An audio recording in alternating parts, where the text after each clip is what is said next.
सुहाग रात के दिन मेरे पति कमरे की लाइट जलाते हैं और तेज तेज चिल्लाने लगते हैं। यह वह लड़की नहीं है जिससे मेरी शादी तय हुई थी, या कोई दूसरी लड़की है। मैं इसे अपनी पत्नी नहीं मानता। मेरे साथ धोखा हुआ है। मेरे पति की आवाज़ सुनकर घर के सारे लोग बाहर निकल आते हैं। सब मेरे पति से पूछते हैं, आखिर क्या बात हो गई, क्यों इतना चिल्ला रहे हो। मेरे पति बोलते हैं, अंदर जो लड़की है वह मेरी पत्नी नहीं है। यह वह लड़की नहीं है जिससे मेरी शादी तय हुई थी। मैं इसको अब कभी भी अपनी पत्नी नहीं मानूंगा। घर के सब लोग आश्चर्यचकित हो जाते हैं और वह पूछते हैं, आखिर क्यों, तुम्हारी शादी इसी के साथ तय हुई थी। तो मेरे पति बोलते, नहीं, वह लड़की लंबी थी और इसकी तो हाइट बहुत छोटी है। मैं इतनी छोटी हाइट वाली लड़की को अपनी पत्नी नहीं बना सकता। जो लड़की हमें दिखाई गई थी वह तो लंबी थी। अब पूरे घर में हाहाकार मच जाता है। फिर मुझे बाहर बुलाया जाता है। मेरी सास कहती हैं, यह तो सही है, इसकी हाइट बहुत छोटी है। पूरी रात मेरे घर में इसी बात पर बहस होती रही और मैं चुपचाप सब कुछ बैठकर सुनती रही। मेरी सास और ननद कहती हैं कि हम कल ही इसके माँ बाप से बात करेंगे। हमारे साथ धोखा किया गया है। जो लड़की दिखाई गई थी उसकी हाइट लंबी थी और यह बहुत छोटी हाइट की है। मेरी सास मुझसे पूछती हैं, तुम वह लड़की नहीं हो जो दिखाई गई थी। तो मैं कहती हूँ, नहीं, मैं वही हूँ। तो मेरी ननद कहती है, झूठ बोल रही हो। जो लड़की दिखाई थी इसके माँ बाप ने, वह बहुत लंबी थी। यह दूसरी लड़की है। हमने तुम्हें नहीं पसंद किया था क्योंकि हमें छोटी हाइट की भाभी नहीं चाहिए थी। सुबह होते ही मेरे माँ बाप को मेरी ससुराल वाले फ़ोन करके बुला लेते हैं। बुलाने के बाद मेरी सास कहती है, यह लड़की हमें नहीं चाहिए, इसकी हाइट बहुत छोटी है। जो लड़की आपने हमें दिखाई थी वह लड़की हाइट में बड़ी थी।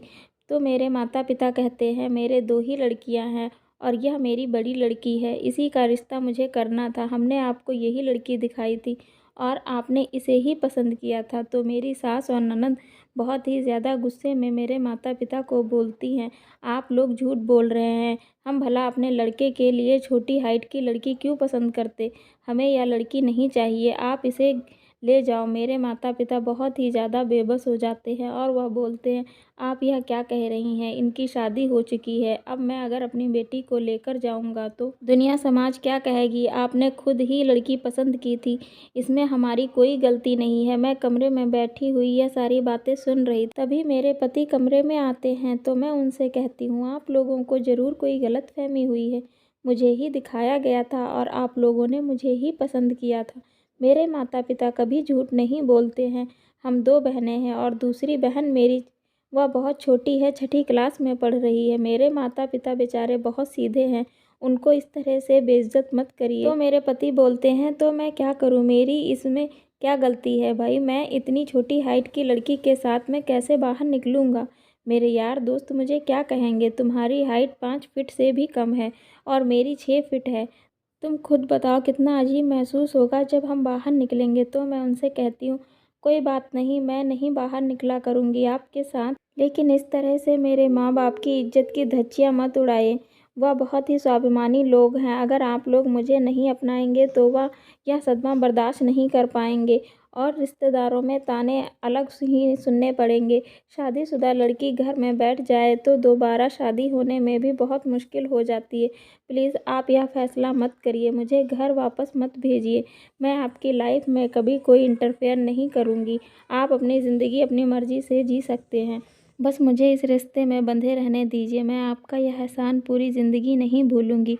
मेरे बहुत प्रार्थना करने पर मेरे पति को मुझ पर थोड़ी सी दया आ गई और उन्होंने मेरी बात मान ली। मेरे माता पिता घर वापस चले गए। माता पिता तो मेरे वापस खुशी खुशी चले गए, लेकिन मेरी ज़िंदगी यहीं से दुखों में बदलती हुई नज़र आ रही थी। मैं अपने पति के साथ में रहती ज़रूर थी, लेकिन हमारे बीच पति पत्नी का कोई रिश्ता नहीं था। ना तो हम आपस में बैठते थे, ना ही बोलते थे और ना ही खाते पीते थे, और कभी बाहर भी हम लोग नहीं जाते थे। मेरी सास ने बहुत बार हमसे पूछा, तुम दोनों का रिश्ता कैसा चल रहा है। तो मैं सिर्फ इतना ही जवाब देती थी कि ठीक चल रहा है। मेरे पति मुझे अपनी कोई भी बात नहीं शेयर करते थे और ना ही मेरे बारे में कुछ जानने की कोशिश करते थे। बस मुझे इस चीज़ की खुशी थी कि मेरे पति हमारे रिश्ते के बारे में घर वालों को कभी नहीं कुछ बताते थे, जिसकी वजह से मैं सास और ननद के ताने सुनने से बच जाती थी। हमारी शादी को धीरे धीरे 6 महीने बीत गए थे, लेकिन हमारे बीच अभी भी ज़्यादा बातचीत भी नहीं होती थी और इन 6 महीनों में मैं कभी भी मायके नहीं गई। मुझे डर लगता था कि अगर मैं मायके चली गई तो कहीं मेरे और मेरे पति के रिश्ते के बारे में मेरी सास और ननद को पता न चल जाए तो वह कभी भी मुझे दोबारा घर वापस नहीं बुलाएंगी और मेरे माता पिता मुझे मायके में बैठा हुआ देखकर कभी खुश नहीं रह पाएंगे। मैंने एक दिन अपने पति से कहा, मैं घर में अकेली बोर हो जाती हूँ तो क्या मैं कोई काम कर सकती हूँ? तो मेरे पति कहने लगे, हमारे यहाँ बहुएं काम नहीं करती, तुम्हें रहना है तो चुपचाप रहो, फालतू का ड्रामा मत करो। फिर मैंने डरते डरते एक और सवाल किया, मुझे सिलाई और पार्लर का काम आता है, क्या मैं घर में ही सिलाई और पार्लर का काम कर सकती हूँ? तो मेरे पति ने कहा, ठीक है, मैं मम्मी से पूछ कर तुम्हें बताता हूँ। मेरे दिल की धड़कनें बहुत तेज़ थी, मैं सिर्फ यही सुनना चाहती थी कि किसी तरह मेरी सास हाँ कर दे और भगवान ने मेरी सुन ली। मेरी सास ने घर में पार्लर और सिलाई करने के लिए हाँ कर दी। बाहर वाला कमरा मुझे दे दिया गया जिसमें मैं अपने मायके से मिली हुई सिलाई मशीन रखी और अपनी ननद और अपने सूट बनाने शुरू कर दिए। मेरी ननद सूट पहन के एक दिन कॉलेज गई तो उसकी सहेलियों को वह सूट बहुत पसंद आया और फिर उसकी सहेलियों ने भी मुझसे सूट सिलवाने लगी। धीरे धीरे मेरी सिलाई का काम बढ़ता गया, फिर मैंने पार्लर का भी सामान रखना शुरू कर दिया। अब जो मुझसे सिलाई करवाते थे वही लोग मुझसे पार्लर का भी काम करवाने लगे। अब मैं बहुत खुश थी। घर के काम ख़त्म करने के बाद मैं अपने बुटीक और पार्लर का काम संभालने लगी। मेरा काम इतना पसंद आने लगा कि मेरे कस्टमर बढ़ते ही चले गए। अब मैं अच्छा खासा पैसा कमाने लगी थी, लेकिन मेरे पैसों के बारे में पूछने वाला कोई नहीं था क्योंकि मेरे पति मुझसे बात भी नहीं करते थे। मैं अपने काम किए हुए पैसों को खाते में जमा कर देती थी और मेरी सास भी मुझसे कमाई के बारे में कुछ नहीं पूछती थी। तभी थोड़े टाइम बाद हमारे घर के बिजनेस था उसमें बहुत ही तगड़ा घाटा आ गया, जिसकी वजह से घर की स्थिति बिगड़ती ही चली गई। मेरी सास ससुर को बहुत परेशान रहते थे, लेकिन मेरे साथ कोई भी किसी तरह की बात नहीं करते थे। हमारे घर में राशन की भी तंगी आने लगी थी, तो मैं थोड़ा बहुत समझ जाती हूँ कि घर में पैसों की दिक्कत चल रही है, तो मैं काम किए हुए पैसों से घर में सामान मंगवा लेती हूँ। जब मैं घर में राशन मंगवाती हूँ तब मेरी सास पहली बार मुझसे पूछती है कि यह सामान कहाँ से आया है, इसके लिए पैसे किसने दिए थे। तब मैं उन्हें बताती हूँ कि सामान मैंने अपने काम किए हुए पैसों से मंगवाया है और मैं अपनी सास को और भी 10,000 रुपये देती हूँ और कहती हूँ यह आप ही का पैसा है, आपको जो सामान मंगवाना हो आप मंगवा लीजिए और अगर पैसों की ज़रूरत हो तो मुझे बता दीजिएगा।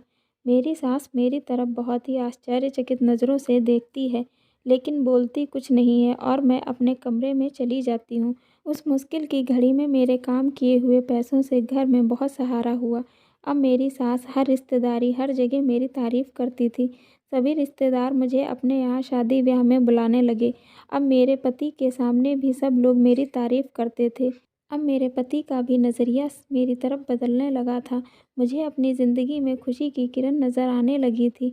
जब मेरा पार्लर और बुटीक बहुत बड़ा हो गया था, मेरे ससुराल वाले भी मुझसे बहुत खुश थे और मेरी शादीशुदा ज़िंदगी में भी बहुत अच्छी चल रही थी।